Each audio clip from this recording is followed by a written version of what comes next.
Voilà, chers amis, nous voulons vous souhaiter la bienvenue pour cette rencontre de ce dimanche. Nous nous excusons, il y a peut-être un petit retard, il y a eu quelques problèmes techniques, mais que nous avons pu résoudre juste avant le temps fixé. Voilà, bienvenue, heureux de nous retrouver encore pour ce dimanche matin. Et puisque nous sommes encore au début de l'année, permettez-moi encore de vous présenter les meilleurs vœux que nous souhaitons pour les uns et les autres. Je le dis, peut-être à chaque fois, on aimerait citer toute une série de noms de frères, de sœurs, de personnes que nous connaissons, mais ça prendrait trop de temps. Donc, à vous tous, avec de tout notre cœur, nous vous présentons nos vœux les meilleurs pour l'année qui vient de s'ouvrir devant nous. Et nous pouvons prendre ces beaux textes du prophète Jérémie qui déclare « Je veux de belles choses pour toi, j'ai des projets de bonheur et pas de malheur, afin de te donner un avenir. » Eh bien, que ce soit peut-être pour nous une promesse pour cette année nouvelle de la part du Seigneur. Je lis avec vous un texte dans la parole du Seigneur, comme nous faisons chaque fois, puisque nous ouvrons la Bible très souvent, et pas seulement à l'église, mais aussi à la maison. Un texte dans le psaume 90. C'est la parole du prophète Moïse, homme de Dieu. C'est ainsi que le texte est annoncé. Prière de Moïse, homme de Dieu, psaume 90. Seigneur, tu as été pour nous un refuge de génération en génération, avant que les montagnes soient nées et que tu aies créé la terre et le monde. D'éternité en éternité, tu es Dieu. Tu fais rentrer les hommes dans la poussière et tu dis, Fils de l'homme, retournez. Car 1000 ans sont à tes yeux comme le jour d'hier, quand il n'est plus, et comme la veille de la nuit.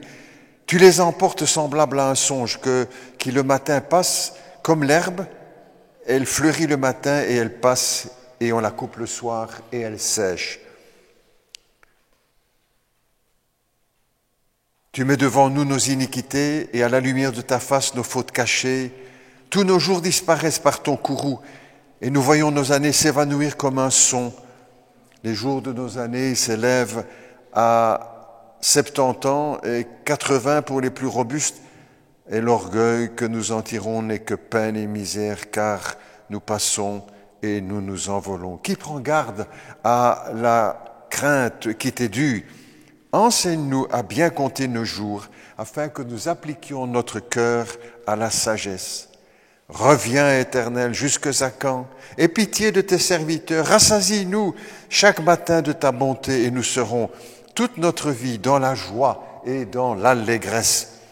Réjouis-nous autant du jour que tu nous as humiliés avant, autant d'années que nous avons vu le malheur, que ton œuvre se manifeste à tes serviteurs et ta gloire à leurs enfants.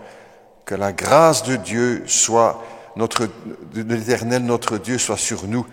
Affermis l'ouvrage de nos mains. Oui, affermis l'ouvrage de nos mains.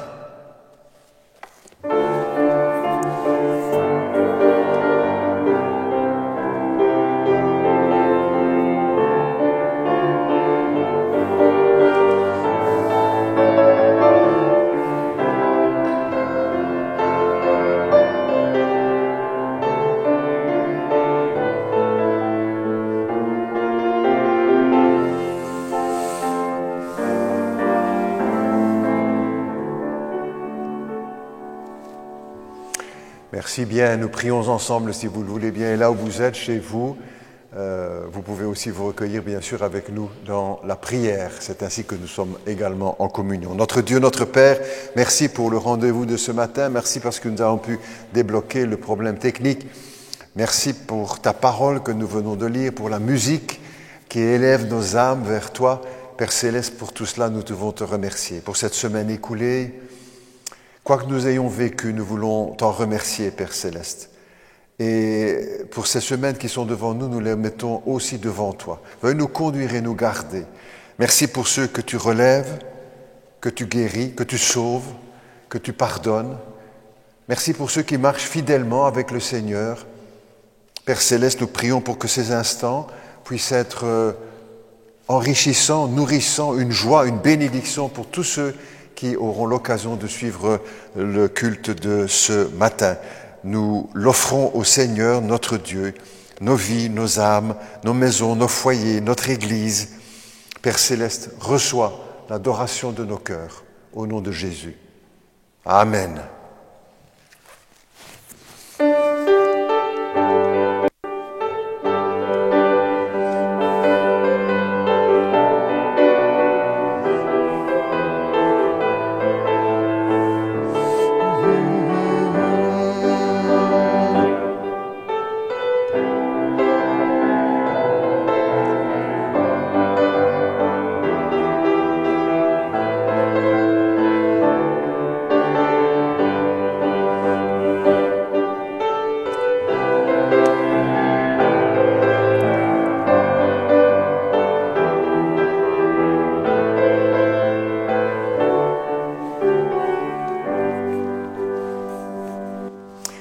Merci bien. Nous ouvrons encore la Bible, si vous le voulez, juste pour un verset que je prends dans les Écritures, dans l'Épître aux Hébreux, Épître aux Hébreux, chapitre 13, et au verset 18, un verset très connu. Hébreux 13 et au verset 18. Jésus est le même hier, aujourd'hui et éternellement. C'est au verset 8. Hébreux 13, verset 8. Aucune génération, plus que la nôtre, n'a vécu des changements, et en aussi peu de temps. Mon grand-père et mon arrière-grand-père, dans leur vie, comme les vôtres aussi, il n'y a pas tellement de choses qui ont changé, parce que tout est bougé lentement. Mais depuis quelques décennies, les changements s'accélèrent, vont de plus en plus vite dans bien des domaines. Notre monde change, bouge, peut-être pas toujours dans le meilleur, mais les choses avancent et bougent. Les sociologues nous disent aussi les psychologues nous disent aussi que c'est peut-être un des problèmes que rencontre la jeunesse et qui cause tant de dépression, parce que les choses vont tellement vite qu'on n'a plus le temps de s'adapter. Et cela trouble la personnalité ou la vie des uns et des autres, l'absence de repères fixes, solides. Par nature, nous aimons le changement et parfois nous aimons la routine. Nous sommes un peu changeants les uns et les autres. Mais nous nous souvenons par exemple que lorsque ce sont les périodes d'élection, tout le monde promet le changement. Tout le monde veut le changement. Les années s'écoulent et le temps passe. Et ces dernières années, nous avons été témoins de beaucoup de changements. Dans le domaine de l'électronique, par exemple, les ordinateurs, la micro-informatique, les smartphones, Internet, révolutionné notre quotidien. Et pas seulement pour quelques-uns, mais pour tant de personnes dans le monde. J'ai entendu ici, hier ou avant-hier aux informations, présentation des ordinateurs, enfin bref, dans les annonces, dans les informations, des ordinateurs qui font des millions d'opérations en une seconde. Des changements aussi dans la médecine, la génétique, la chirurgie aussi, qui a fait énormément de progrès, des progrès merveilleux, dont nous profitons les uns et les autres, parfois des progrès qui peuvent être dangereux aussi. Mais en tout cas, des changements. Dans l'astronautique aussi, les voyages dans l'espace maintenant qui se font presque aussi facilement que lorsque nous prenons le bus ou le métro. Des changements aussi sur le plan moral. L'homosexualité est passée dans les mœurs aujourd'hui, elle est légalisée même. L'avortement est devenu un droit et dans bien d'autres domaines des changements. Nous avons vu aussi des changements dans le domaine religieux. Beaucoup de sectes qui se multiplient et parfois avec des caractères de plus en plus dangereux. On parle beaucoup du réveil de l'islam, mais peut-être plus spécialement des extrémistes de cette religion. Des changements aussi dans le monde de la musique, dans le monde des finances, de la monnaie. On parle de monnaie virtuelle. Aujourd'hui, on pourrait dire le monde bouge ou le monde se fissure avec tous ces changements. J'ai vu, peut-être comme vous l'avez vu dans la presse, ce dessin, caricature, notre planète, et dessus un petit bonhomme, des nuages sombres tout autour de la Terre, et le petit bonhomme qui crie, là dans la bulle, qui lui est « Le monde va trop vite, arrêtez, je veux descendre ». On ne sait pas descendre de notre planète. On doit vivre ces changements. Et au milieu de tous ces bouleversements, de toutes ces révolutions, on peut dire, nous avons encore besoin de certitude et de stabilité. Des vérités qui demeurent, sur lesquelles nous pouvons construire notre vie pour ici-bas et pour l'éternité. Le prophète Malachie disait déjà de la part de Dieu qui lui envoie le message avec ces paroles « Je suis Yahvé, je suis Dieu, je ne change pas ». Et c'est sur ce thème que nous allons avancer ensemble si vous le voulez bien. En théologie, on appelle cela l'immutabilité de Dieu. Dieu ne change pas. Il ne vieillit pas. On retrouve un peu ces paroles semblables quand elles sont attribuées à Jésus, le texte que nous avons lu. Jésus est le même hier, aujourd'hui, éternellement. Il ne change pas. Qu'est-ce qui ne change pas? Tout d'abord, la parole de Dieu. La parole de Dieu ne change pas. Jésus a dit, le ciel et la terre passeront, mais mes paroles ne passeront pas. Et de la parole ne disparaîtra pas un seul iota ou pas un seul trait de lettre. Nous avons une bibliothèque ici dans l'église. Et il y a dans cette bibliothèque quelques textes très anciens, un Nouveau Testament de 1857 et un texte de 1753. Et on peut comparer aujourd'hui avec nos Bibles du XXIe siècle, mais les choses n'ont pas changé, la Bible n'a pas bougé. La Bible ne change pas, la parole de Dieu ne change pas. On pourrait même faire la comparaison avec la Bible de Gutenberg, près de 500 ans, mais le texte reste le même. Peut-être quelques adaptations du français ou de la langue, mais le texte reste le même, ne bouge pas.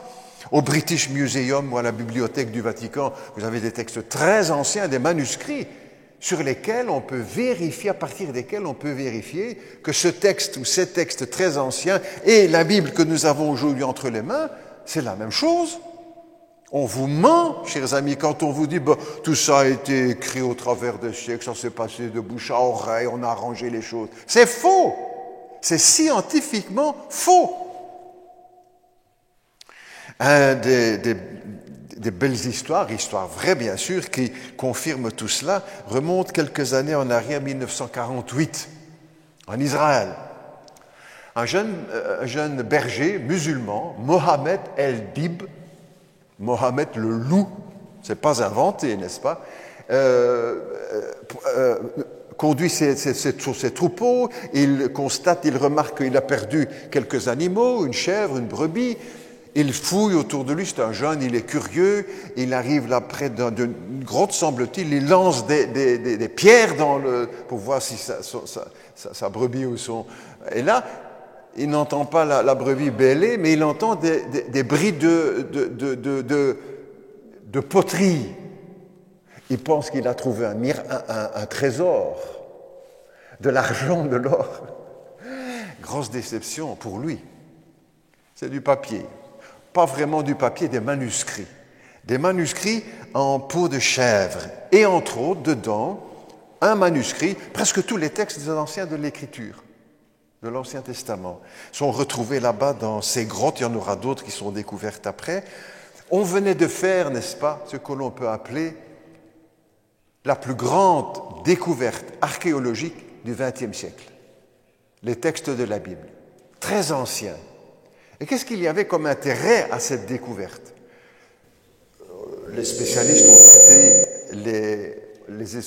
spécialistes ont daté les manuscrits de 200 avant Jésus-Christ. Ce qui permettait de faire des comparaisons entre ces textes très anciens et ce que nous avions de plus ancien à l'époque. Et les vérifications faites, mais rien n'a changé dans notre Bible. Notre Bible n'a pas changé depuis qu'on a découvert les manuscrits de Qumran. Au contraire, ils ont confirmé les textes que nous avons. La parole de Dieu ne change pas. Dieu ne change pas et sa parole ne change pas. Je suis Yahvé. Deuxièmement, la création ne change pas. Ce qu'on appelle la nature, comme on le dit couramment. L'eau bout les lois de l'univers, les lois naturelles. L'eau bout à 100 degrés et elle gèle à 0 degré. L'ordre des saisons ne change pas.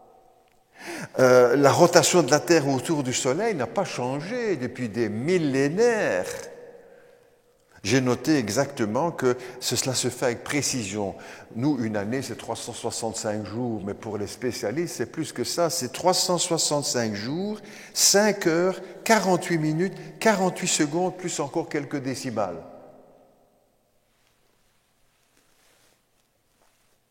La rotation de la Terre autour du Soleil n'a pas changé. Et sa précision n'a pas bougé. L'angle d'inclinaison de la Terre n'a pas changé, la vitesse du déplacement de la Terre, etc. La distance entre la Terre et le Soleil n'a pas changé. Ce sont les lois de la nature. Les lois mathématiques n'ont pas changé. 2 plus 2, ça fait 4, que ici sur la Terre ou sur Mars. Et c'est ce qui permet, entre autres, les voyages interplanétaires. Pourquoi cette stabilité dans l'univers ? Parce que Dieu ne change pas. Et les lois de Dieu ne changent pas. Les lois physiques, mathématiques, ne changent pas. C'est lui qui a créé toutes choses. On lit très bien dans le psaume 96, Dieu règne. C'est pourquoi le monde est ferme. Il ne chancelle pas. Ou encore dans Hébreux, Jésus-Christ soutient toutes choses par sa parole puissante. Derrière les lois de la nature, il y a la puissance de Dieu qui veille à ce que les choses demeurent solides. Colossiens, dans la Bible encore, l'épître aux Colossiens, Jésus-Christ est avant toute chose et toutes choses subsistent en lui. Dieu ne change pas, il a promis que les lois de la nature ne changeront pas. Troisièmement, les lois morales ne changent pas. La loi morale de Dieu, les 10 commandements, ne changent pas. Tu n'auras pas d'autre Dieu que moi. Tu ne te prosterneras pas devant des statues. Tu ne commettras pas de meurtre, tu ne commettras pas d'adultère, tu ne commettras pas de vol, tu honoreras le jour du repos pour le mettre à part. Tu ne feras pas de faux témoignages. Honore ton père et ta mère. Tu ne convoiteras pas ce qui appartient à ton prochain et tu ne prendras pas le nom de l'Éternel ton Dieu en vain. La loi de Dieu ne change pas. Dieu n'a pas changé d'avis sur le meurtre. Dieu n'a pas changé d'avis sur le mariage, sur la sexualité. Les lois sur l'adultère n'ont pas changé. En vieillissant, il paraît que l'on devient un peu moins sévère, un peu moins indulgent. Et vu que je suis dans cette étape-là, je peux dire que c'est bien vrai. Je me souviens quand nous étions plus jeunes, notre père nous interdisait de nous asseoir dans un fauteuil. D'ailleurs, à la maison, il n'y avait pas de fauteuil, il y avait des chaises. Et puis quand ces petits-enfants sont venus, il leur laissait tout faire. Mais Dieu ne vieillit pas. Dieu ne ramollit pas, sans manquer de respect, bien sûr, vous comprenez. Dieu ne change pas, et les lois morales de Dieu ne changent pas. Je suis Yahvé, dit l'Éternel. Tel est mon nom pour tous les siècles, je ne change pas. Dieu n'a pas changé d'avis sur le péché.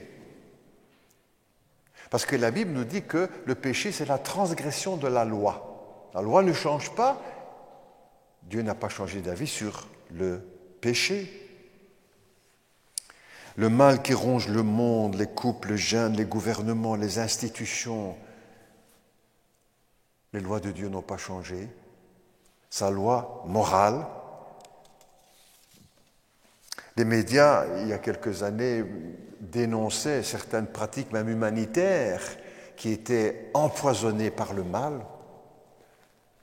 Une campagne d'une société, une association qui s'occupait de la lutte contre le sida, on a découvert que son patron détournait l'argent à son propre profit. Le mal est là, partout dans le monde. Et Dieu n'a pas changé d'avis au sujet sur cette question. Tous ont péché, dit l'Écriture. Il n'y a pas de juste. Pas même un seul. Quelqu'un dira peut-être, mais quand même, pasteur, il y a des braves gens, hein? Vrai, il y a des braves gens, à Charleroi et à d'autres endroits dans le monde, mais même les braves gens commettent le péché. Il n'y a pas de juste, pas même un seul, aux yeux de Dieu. Des personnes qui appellent mal ce qui est bien et bien ce qui est mal, et parfois des choses ainsi acceptées même dans certaines églises. Pour Dieu, le péché est toujours aussi grave. N'espérons pas non plus qu'il va changer d'avis.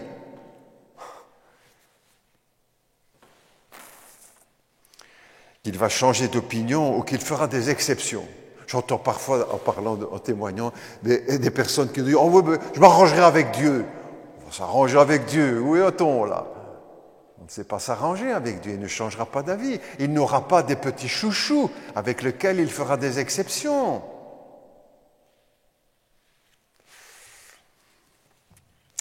Vous savez, je crois qu'on devrait remercier les églises dans lesquelles les pasteurs prêchent et parlent sur le péché.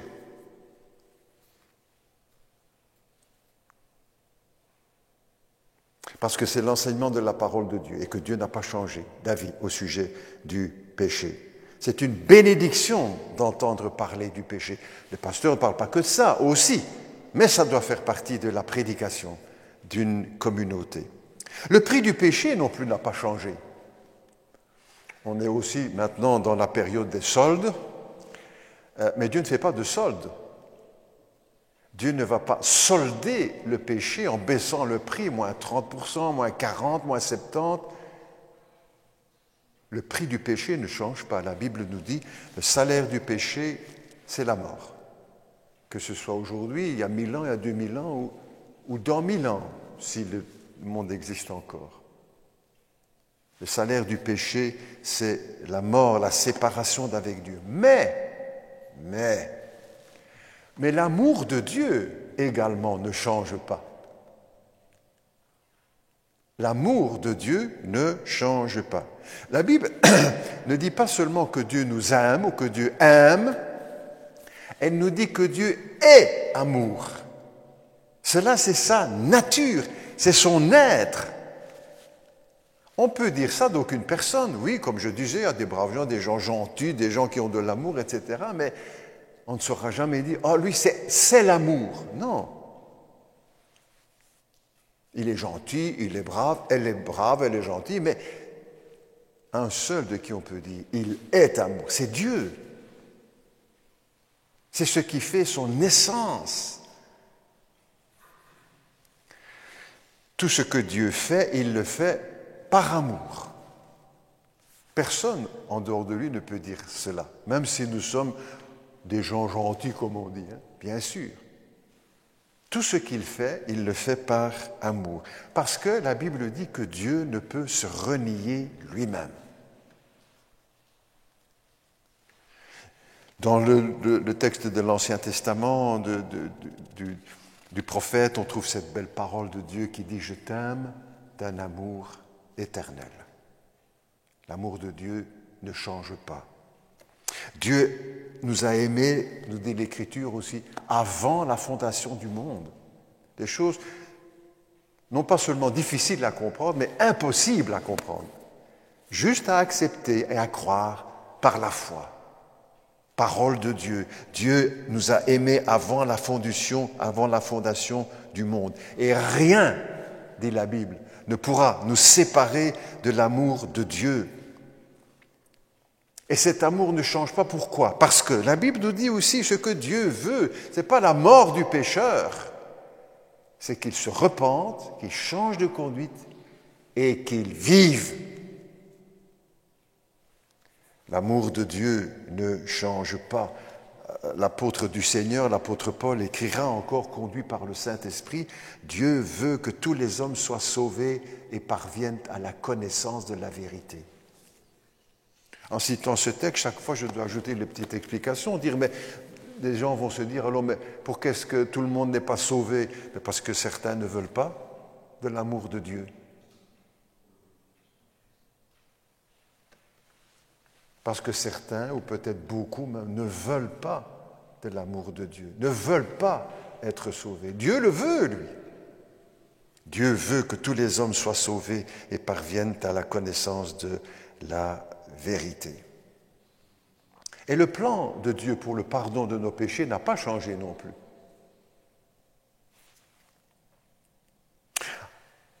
Un jour, l'apôtre Paul est prisonnier, il a été arrêté pour sa foi. Il est en prison, et dans la prison, il chante des cantiques, il témoigne. Comme encore certains chrétiens aujourd'hui, n'est-ce pas, qui sont persécutés, qui sont enfermés dans les prisons et qui chantent leur amour pour Dieu. Malgré leurs souffrances, malgré leurs peines, malgré leurs larmes, malgré... L'apôtre Paul chante. Et puis les choses bougent dans la prison là où il est, et le geôlier vient près de lui pour lui poser la question, mais que faut-il que je fasse pour être sauvé? Que faut-il que je fasse pour être sauvé? Et l'apôtre du Seigneur lui répond, crois au Seigneur Jésus et tu seras sauvé. Crois au Seigneur Jésus et tu seras sauvé. Aujourd'hui, les paroles sont encore les mêmes. Que faut-il que je fasse pour être sauvé? Au XXIe siècle, crois au Seigneur Jésus, parce que son amour ne change pas. Et sa promesse de pardon, elle est encore pour aujourd'hui. Dieu n'a pas changé. Dieu n'a pas changé non plus, n'a pas changé d'avis sur son Fils, Jésus-Christ, Jésus de Nazareth. Les paroles qu'il a prononcées à son sujet sont toujours vraies, il n'a pas changé. Voici mon Fils bien-aimé en qui j'ai mis toute mon affection. Écoutez-le, croyez en lui, honorez-le, recevez-le. C'est le seul médiateur, le seul intermédiaire entre Dieu et les hommes. Il n'y en a qu'un, c'est Jésus-Christ, et Dieu n'a pas changé d'avis là-dessus, en disant, ben, tiens, on va améliorer la... Pas du tout. Je suis l'Éternel, je ne change pas aujourd'hui encore, 21e siècle. Il n'y a qu'un seul chemin qui mène à Dieu, c'est Jésus-Christ, son Fils bien-aimé. Ne cherchez pas ailleurs. Ne cherchez pas ailleurs. Le bon chemin, ce n'est pas l'Église protestante, l'Église catholique, l'Église de ceci ou l'Église... C'est une personne, c'est Jésus-Christ, le Fils de Dieu, Dieu le Fils. Mon Fils bien-aimé, a dit le Père. Et Dieu n'a pas changé d'avis à ce sujet. Il reste le même. Je termine. Parmi les choses qui n'ont pas changé et qui ne changeront jamais, c'est l'ordre missionnaire. Après sa résurrection, après sa mort, sa résurrection, Jésus a rassemblé ses disciples et leur a dit, tout pouvoir m'a été donné sur la terre et dans le ciel. Allez et faites de toutes les nations des disciples.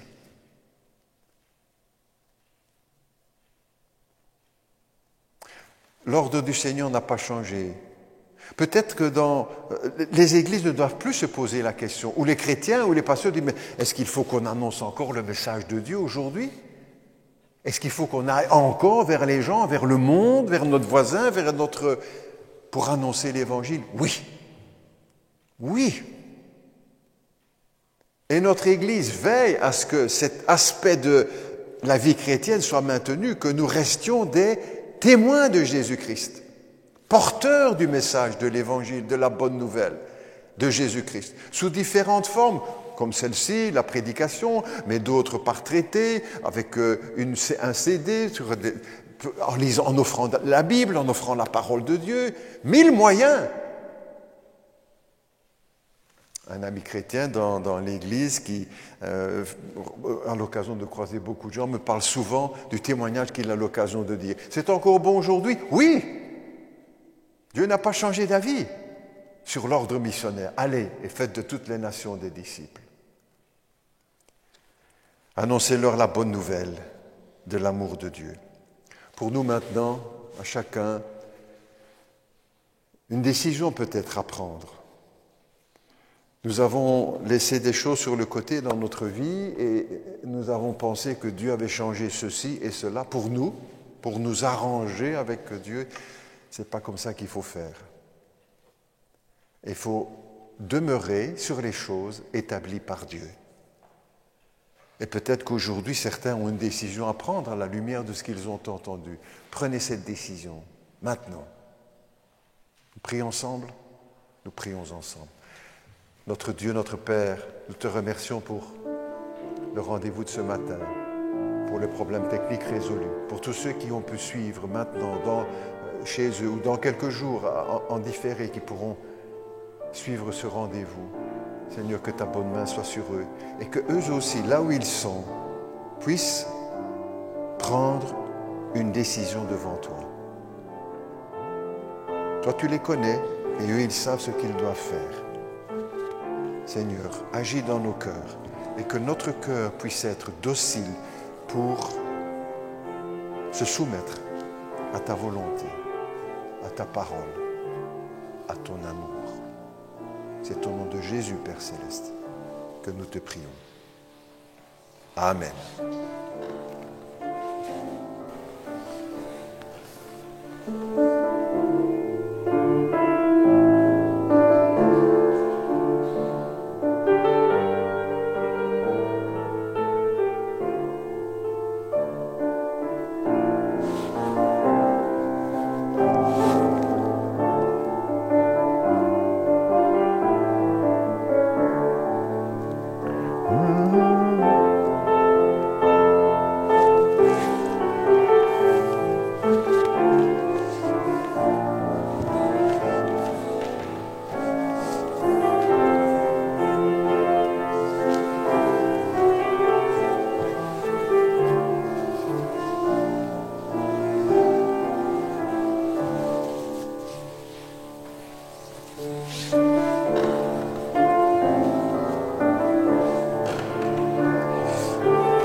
Je suis Dieu, je ne change pas.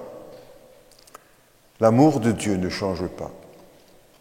Et depuis la venue de Jésus-Christ sur cette terre, il y a 2000 ans, dans les églises du monde entier, nous témoignons de l'amour de Dieu au travers du repas de Sainte-Seine. La Bible nous dit que Dieu prouve son amour, que lorsque nous étions encore des pécheurs, Christ est mort pour nous, à la croix. La preuve de l'amour de Dieu, c'est la venue de Jésus sur cette terre, son sacrifice à la croix, le sang qu'il a versé pour le pardon de nos péchés. Et en prenant le pain et le vin, symbole du corps de Jésus et du sang du Seigneur Jésus, nous redisons que l'amour de Dieu ne change pas, que le pardon de Dieu ne change pas et que le moyen d'être sauvé ne change pas. C'est par Jésus-Christ, son Fils, par la foi en Jésus, la repentance et la conversion. Le soir où il fut livré, la Bible nous dit que Jésus était rassemblé avec ses disciples, qu'il a pris du pain, du vin, et qu'il a dit à ses disciples, à son Église, « Faites ceci en mémoire de moi ». Et depuis 2000 ans, l'Église dans le monde rappelle le sacrifice de Jésus-Christ, en mémoire d'eux.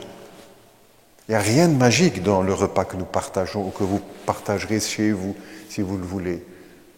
Le pain reste du pain, le vin du vin. Il n'y a pas de truc spirituel.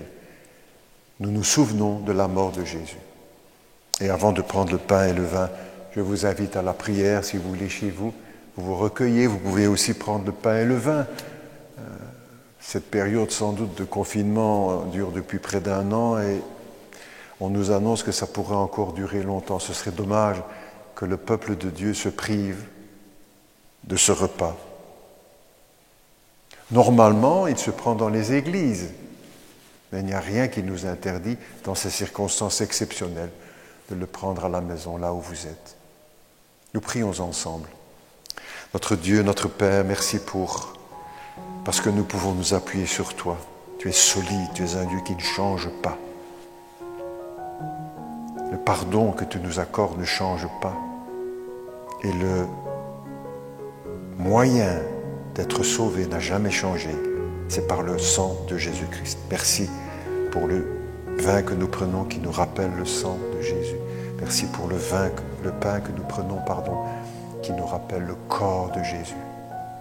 Nous prenons ce repas avec respect en nous souvenant de Jésus, de la croix, de ses souffrances, de ses paroles.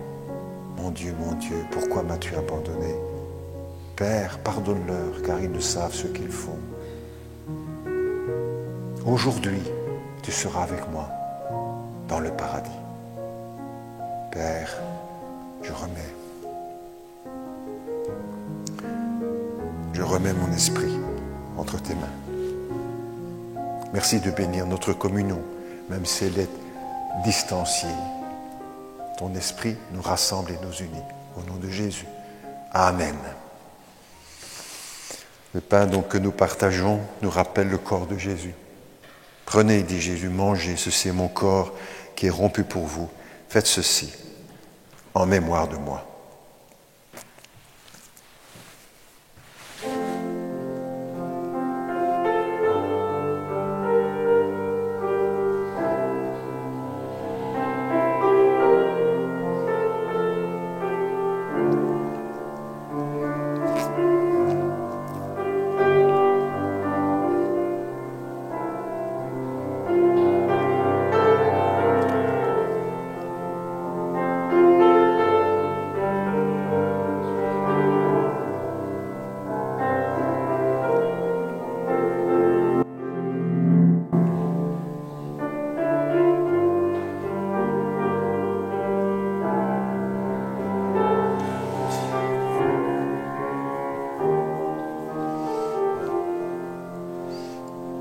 De même, après le souper, Jésus prit la coupe, il la distribua entre ses disciples en disant « Prenez, buvez, ceci est mon sang, c'est le sang de la nouvelle alliance.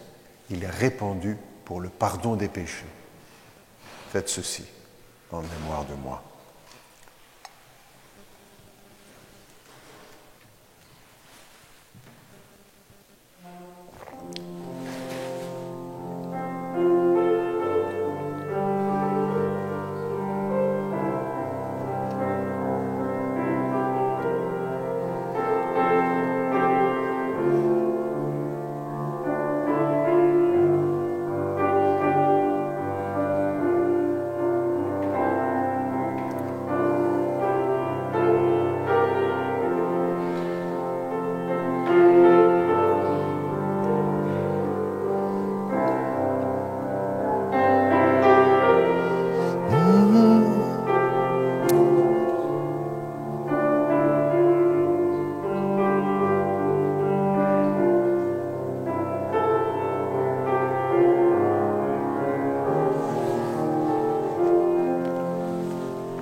Merci notre Dieu parce que c'est toi qui nous unis au travers, au-delà même des distances qui nous séparent. Ton esprit unit ton peuple de par le monde. Et notre communion est avec tous les uns et les autres et tous ensemble avec Jésus-Christ par le Saint-Esprit. Et tout cela à la gloire du Père. Amen.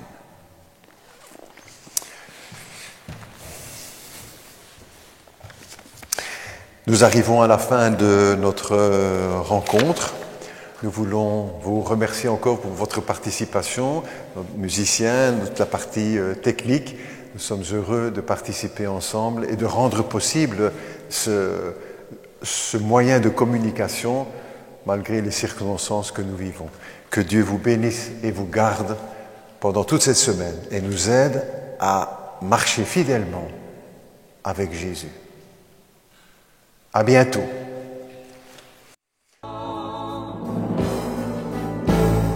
Tous ensemble.